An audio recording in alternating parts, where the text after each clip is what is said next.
Aujourd'hui, Dieu nous a envoyé un grand producteur depuis la Côte d'Ivoire. Et il a sélectionné la diaspora ivoirienne pour faire la télé-réalité. Coucou à tous. Une télé-réalité de blogueurs sans queen. On n'a jamais vu ça.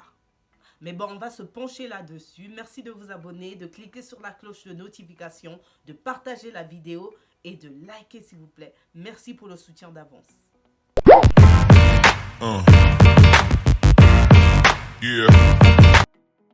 Cette télé-réalité ne m'enchante pas du tout. Alors, pas du tout. Pourquoi? Parce qu'on se pose tous la question, que vont-ils nous apporter, ces blogueurs? Déjà, ce sont des blogueurs qui passent leur temps à insulter les gens. Et puis, quand je vois l'ambition qu'ils ont à faire cette télé-réalité, je me dis, mais oh, il n'y a pas autant à prendre ce truc au sérieux, quoi. Et ensuite, quand ils disent, voilà, c'est pour redorer notre image. Donc, en gros, les gens qui veulent redorer leur image, mais qui insultent encore. Les ploplonou là, ils sont rentrés par pitié. Avec ton sale visage, ta sale tronche de sorcière. Ils sont là en train de se balancer les flèches d'insultes, tout ce que tu veux, créer des mots d'insultes qui n'existent pas. Mais ce sont ceux-là qui veulent redorer leur image. Et qui utilisent la télé-réalité pour le faire. Eh bien, je sais pas ce que vous en pensez vous, mais moi je trouve ça... je sais même pas là. Je sais même pas quoi en penser. Et la personne même qui a dépensé là, pour faire une télé-réalité. Ah! Mon cher, toi tu pouvais pas dépenser pour des trucs qui sont bien, carrés, propres, professionnels. C'est ces gens que tu as trouvé à mettre sur une télé-réalité. La question qu'on peut se poser, c'est que vont-ils nous apporter de plus? Des insultes, la vulgarité, du fake life. Parce qu'il faut savoir que ceux qui habitent en Europe, on achète souvent certaines choses à crédit. Voiture à crédit, montre à crédit, chaussures à crédit. C'est possible, hein, en 4 fois, 5 fois, 12 fois, 13 fois. Donc je peux dire que tout le monde est, presque tout le monde est cloître-fauteur. Donc que vont-ils nous apporter de plus? Il y a zéro surprise avec ces gens. Pourquoi? Parce que ils disent tout déjà sur Internet, ils se chamaillent sur Internet, ils se clashent sur Internet, il n'y a pas d'effet surprise. Et quel est l'élément moteur de cette télé-réalité? Dans cette télé-réalité, je peux comprendre qu'on prenne Apouchou parce que Apouchou a un carnet d'adresses chargé quand même, il connaît quand même certaines personnes comme Amon Chic, qui est quand même une tête. Il connaît Emmanuel Keïta aussi, qui est une personne de tête également en Côte d'Ivoire. Il connaît beaucoup de personnes. Donc il a plus à nous apporter. Il a une maman qui est actrice et tout. Ilias l'Amazon, par chance, il peut nous emmener, par exemple, Emmanuel Keïta, qui est un calibre également dans la télé-réalité. Il n'y a que ces deux-là que je vois vraiment d'une grande importance dans une télé-réalité, qui peuvent apporter un petit quelque chose. Parce que même les déplacements d'Apouchou sont riches. La relation de l'Amazon et Emmanuel Keïta sur la télé-réalité, on peut comprendre comment il a connu Emmanuel Keïta, des trucs comme ça. Les deux ont une histoire. Il y a également Love Gugu qui pourrait parler également de ça, de son homosexualité.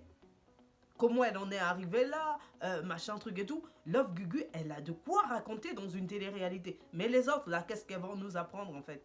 Des insultes, des clashs? Après, la télé-réalité, c'est vrai qu'il y a des trucs bêtes de voix, mais il y a des trucs également professionnels. Mais s'il faut choisir des gens atypiques ou bien des gens qui peuvent apporter quelque chose dans l'émission, c'est Apouchou, Love Gugu et l'Amazon. Le reste, là, il n'y a rien du tout à gratter. Il faut savoir une chose, c'est que la télévision est une vitrine et la vitrine d'un pays. Les chaînes sont des vitrines pour un pays. Donc, je dirais que la meilleure télé-réalité que la Côte d'Ivoire ait proposée, c'est celui d'Emma l'Ouest, celui de Coco Emilia et celui de Nathalie Koa. Parce qu'il y avait des choses à apprendre en fait au niveau professionnel. Parce qu'ils ont voulu organiser quelque chose de bien. Il y avait zéro vulgarité, même s'il y a eu des chamailleries, mais elle savait comment en fait se positionner, comment être professionnelle. Et ce sont ce genre de télé-réalité qu'on veut pour l'Afrique. Et non des télé-réalités des gens qui vagabondent sur Internet pour insulter les gens. Donc voilà.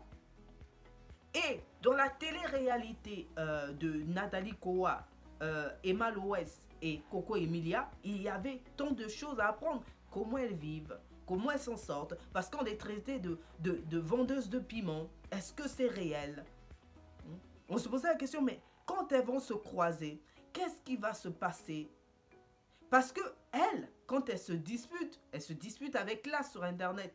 Ça va être en fait les... Bien sûr que deux fois, elles allaient un peu loin avec des punchlines, mais c'est par saison. Tu vas voir en 2010, elles vont écrire quelque chose. En 2020, l'autre va répondre. En 2030, l'autre va répondre. C'était comme ça. Donc, il y avait l'effet surprise déjà sur Internet et il y a eu l'effet surprise également sur les médias. Voilà pourquoi ceux qui sont en Europe ici, en fait... On voulait regarder aussi la télé-réalité parce qu'il y avait l'effet surprise, parce qu'on se demandait comment ça se fait, parce qu'on se demandait mais comment elles vivent, est-ce que c'est vrai ce qu'on raconte, des trucs comme ça. Il ne faut pas oublier également la télévision, les chaînes, les émissions font la vitrine du pays, font la vitrine du continent. Emmanuel Keïta a-t-elle eu raison de refuser de participer à cette émission de télé-réalité? Eh ben oui. Parce qu'elle n'est pas faite pour se mélanger avec n'importe qui. Emmanuel Keïta mériterait d'avoir sa propre télé-réalité. Merci de vous abonner, de cliquer sur la cloche et également de liker, de partager la vidéo s'il vous plaît. Elle n'est pas faite pour se mélanger à tous ces gens. Son level n'existe pas. Moi j'ai toujours dit que cette dame, elle est au-dessus de tout le monde.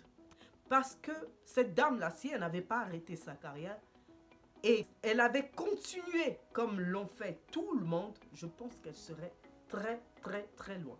Parce qu'elle a l'éloquence, elle a le charisme, elle a du charme, elle sait s'exprimer. Elle a tout ça avec elle.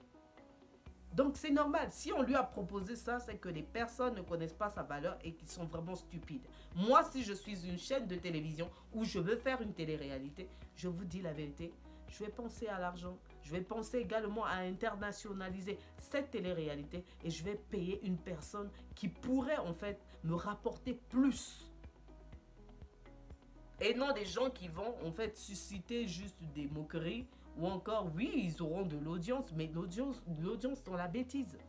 Et c'est ce que les chaînes de nos pays doivent comprendre. Elle a très bien fait de ne pas se mélanger dans cette télé-réalité de blogueurs. Les télé-réalités qui pourraient plaire, celui de Nathalie Koa, Emma Loès et Coco Emilia.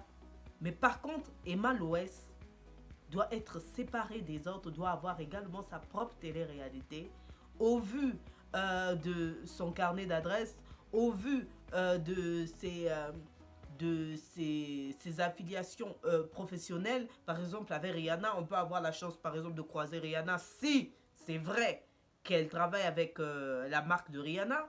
Il peut avoir également Coco Emilia, sa vie tumultueuse avec Francis, sa vie de mère, comment elle fait pour s'en sortir en tant que mère célibataire à présent, et avec son enfant et ses affaires, comment elle fait pour gérer. Isabelle Becquet, pourquoi a-t-elle arrêté en quelque sorte le cinéma? Qu'est-ce qu'elle devient? Qu'est-ce qu'elle fait? Série Dorcas, sa vie d'ex de footballeur, sa vie actuelle avec son nouveau mari. On peut savoir par exemple ses liaisons avec d'autres femmes de footballeurs, parce qu'elle a été même dans une télé-réalité française de femmes de footballeurs. Il y a également Emmanuel Keïta. Il y a beaucoup à savoir par rapport à tout ce que les gens racontent d'elle, racontent sur elle.